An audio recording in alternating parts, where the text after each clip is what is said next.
The sacred Shivling offering. Understanding the reason behind its non-consumption. Shiv के मंदिर में जो नैवेद्य चढ़ाया जाएगा वो झूठा हो गया। The naivedya that is offered in Shiv temple has been eaten.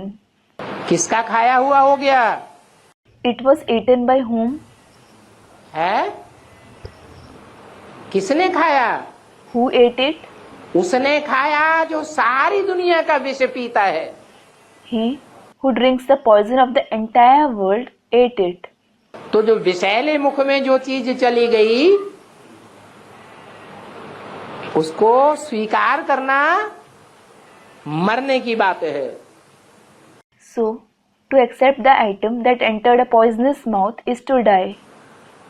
Shiv के ऊपर जिनको अर्पण कर दिया गया, Those who are offered to Shiv, उनको अगर किसी ने भोग लगा दिया, भोग लिया, if someone has their bhog, if someone seeks pleasure from them, यानी शादी कर ली, meaning if they marry them, तो क्या होगा? what will happen? पुरुषार्थ की बर्बादी हो जाएगी। Their purusharth will be ruined. उस बर्बादी से कोई रोक नहीं सकता। No one can stop them from being ruined. इसलिए भक्ति मार्ग में शिव के ऊपर जो अर्पण किया जाता है, उस अर्पण किए हुए को कोई हाथ लगा करके मुख में नहीं रखता है।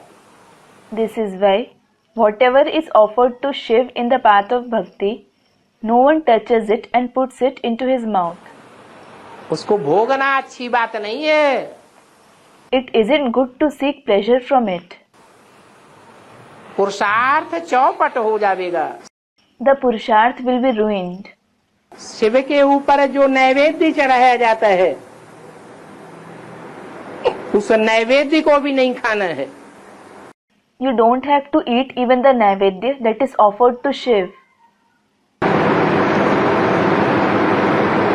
जो कन्याएं माताएं अर्पण होती है, वो ही नैवेद्य है। The maidens and mothers who are surrendered themselves are naivedya. उस नैवेद्य को अगर कोई खाएगा तो विष का सेवन करता है। If someone eats that naivedya, he drinks poison. वो देवता नहीं बन सकता। He can't become a deity. क्या बनेगा? What will he become? राक्षस बनेगा। He will become a demon.